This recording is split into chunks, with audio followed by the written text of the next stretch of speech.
Sizlarga bu yaqin orada ko'rgan eng yaxshi planirovkadagi uyimizni video obzorini qilib bermoqchiman. Assalomu alaykum qadrdonlar, yaxshimisizlar?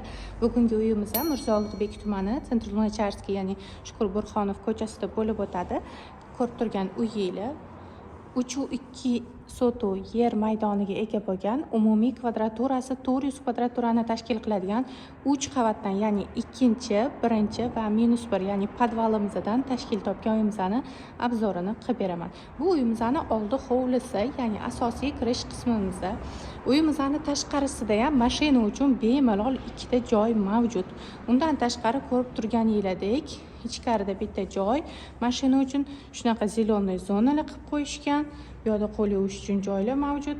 Uyimizning asosiy kirish qismi va mana bu yerda podval orqali kirish qismi ham mavjud. Uy ichiga kirib obzorni boshlaymiz. Uyimizning ichiga ham kirib oldik, bismillah deb. Ko'rib turganingizdek, shunaqa hovlimiz ham mavjud, gostinniy qilib qo'yishgan. Kirganingizda chap qo'lda shkafimiz ham mavjud. Bu yerga bemalol televizor yoki divan kreslolar qo'yib o'tirsanglar bo'ladi. Kirganimizda chap qo'limizda asosiy xonamiz, ya'ni shunaqa ajoyib qilib qo'yilgan zalimiz ham mavjud. O'rtoqlar, ko'ryapsizlar, juda ham chiroyli qilib dizaynda ishlashgan, neoklassika stilida qurilgan uyimiz. Shunaqa pardalari ham mavjud. Bu birinchi qavatdagi umumiy hojatxona. Uyimizda juda ham chiroyli proyekt ishimga asosiy sabab bo'lgan mana shu orqa hovlimiz mavjud. Hozir buni ham ko'rsatib beraman. Bu yerda bo'lsa oshxonamiz, ko'rib turganingizdek, qisman mebel qilingan. Bu yerga bemalol stol-stullar qo'yib o'tirsanglar bo'ladi. Undan tashqari texnikalari ham mavjud, ko'rib turganingizdek. Qisman. Xo'p, bu yerda bo'lsa eng yaxshi tarafi uyimizni, ya'ni oldi hovlisi kichkina bo'lishiga qaramasdan, orqa tarafda shunaqa yozgi oshxona, yonida hojatxonasi va mana bu yerda tapchan qo'yib o'tirishingiz uchun bemalol joylar qilib qo'yishgan. Uyimizni orqa tarafdan fasadini ko'rsatib o'taman. Juda ham chiroyli, sifatli materiallardan foydalanib qurilgan albatta uyimiz. Davom etamiz obzorimizda. Bu yoqda ikkinchi qavatga chiqish va podvalga tushishimiz mavjud. O'ng qo'limizda birinchi qavatdagi yotoqxonamiz, ya'ni ota-onalar uchun mo'ljallangan yotoqxonamiz mavjud, o'rtoqlar. O'zini shunaqa yuvinish xonasi bilan birgalikda.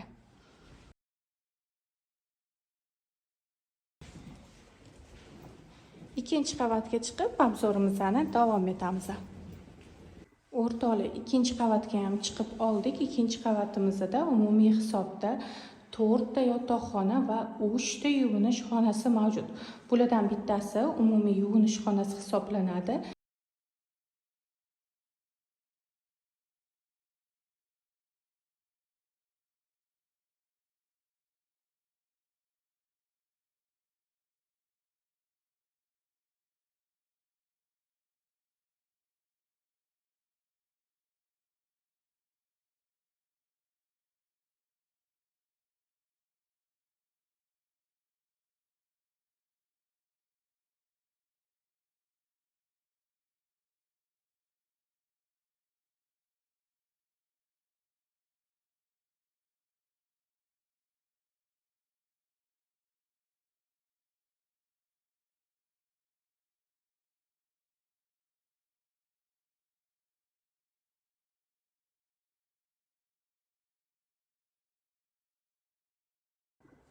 Podval qismimizga ham asta sekinlik bilan tushib oldik.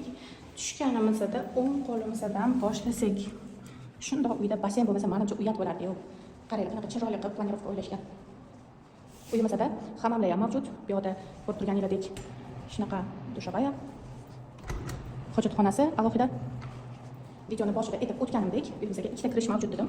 Mana bu yerga chiqsanglar, bu yoq oldi tarafga, ya'ni o'sha asosiy kirishimizga chiqish yo'li podvalimizdan va bu yoq tarafda bo'lsa orqa hovlimizga chiqish yo'li. Juda ham yaxshi o'ylab, juda ham sifatli qilib qurilgan aytganimdek. Bu bo'lsa hammamiz aytganimdek.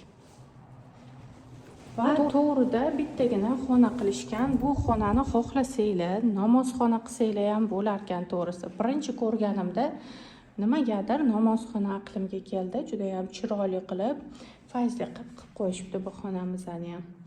Xohlasanglar, albatta, ofis, kabinet sifatida qo'llanib ishlatishingiz mumkin. Eng oxiridagi xonamiz bu yerda ko'rib turganingizdek shitlar joylashgan. Xohlasanglar kladovaya qilib qo'ysanglar ham bo'ladi. O'zingizlarning xohishingizga qarab. Sertsadama deymiz-ku, o'sha xonamiz mana shunday joylashgan. Uyimizdagi butun hamma narsani, basseynimizni filtri bo'ladimi, elektr, gaz, issiq suv, sovuq suv hammasi shu yerda joylashgan.